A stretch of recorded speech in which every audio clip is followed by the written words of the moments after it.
ಅವ್ರ ಮಾತನ್ನ ಕೇಳೋದಾದ್ರೆ ಒಂದು ಪಕ್ಷದ ಸೀಮಿತವಾದ ಹೋರಾಟವನ್ನ ನೀವು ಅವರಲ್ಲೇ ಮಾಡ್ರಿ, ನಿಮ್ಮ ಪೀಠನು ಭಾರತೀಯ ಜನತಾ ಪಕ್ಷಕ್ಕೆ ಬರೆದು ಕೊಟ್ಬಿಡ್ರಿ ಅಂತ ಹೇಳಿ ನಾನು ಬಹಳ ಸ್ಪಷ್ಟವಾಗಿ ಹೇಳ್ತೀನಿ ಈ ಸಂದರ್ಭದಲ್ಲಿ. ಏನು ಭಾರತೀಯ ಜನತಾ ಪಕ್ಷದ ಒಂದು ಸಮಾಜದ ಇಲ್ಲಿ ಸಂಘಟನೆ ಅಲ್ಲ ಇದು.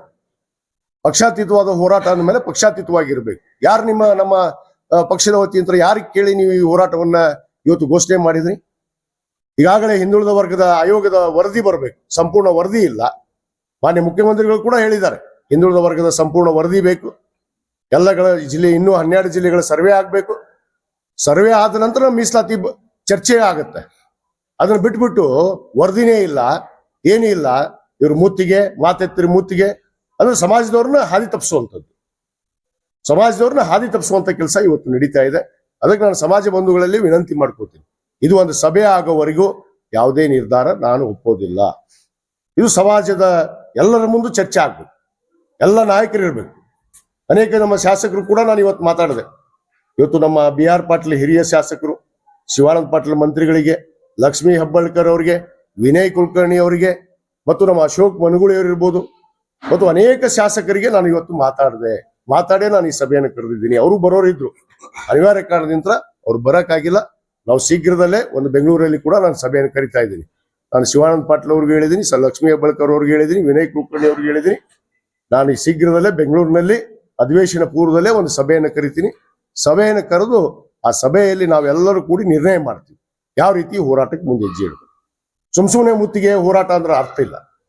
ನಮಗೆ ಹಿಂದುಳಿದ ವರ್ಗದ ಆಯೋಗದ ವರದಿನೇ ಇಲ್ಲ, ಇನ್ನೂ ತನ್ನ ಸಂಪೂರ್ಣ ವರದಿ ಇಲ್ಲ. ಹಿಂದಿನ ಸರ್ಕಾರ ಮಾಡಿದ ತಪ್ಪನ್ನು ಮತ್ತೆ ಇದೇ ಸರ್ಕಾರದಲ್ಲಿ ಮಾಡಿದ್ರೆ ನಮಗೇನು ಬರುತ್ತೆ?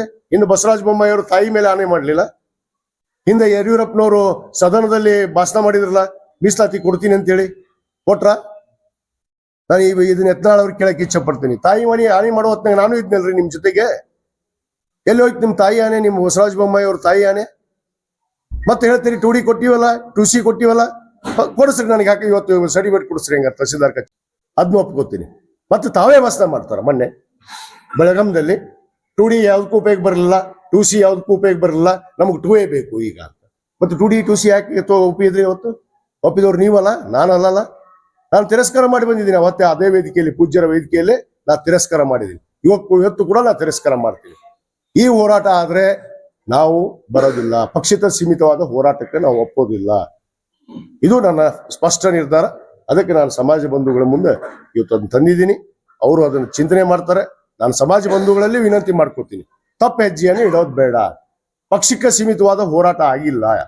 ಪಕ್ಷಕ್ಕೆ ಸೀಮಿತವಾದ ಹೋರಾಟ ನಮಗೆ ಅವಶ್ಯಕತೆ ಇಲ್ಲ. ನಾವು ಮೀಸಲಾತಿಗಾಗಿ ಹೋರಾಟ ಮುಂದುವರಿಸ್ತೀವಿ. ಪೂಜ್ಯರು ಬಂದರೂ ಸರಿ, ಬರಲಿಲ್ಲ ಅಂದ್ರೂ ನಾವು ಹೋರಾಟ ಮುಂದುವರಿಸ್ತೀವಿ.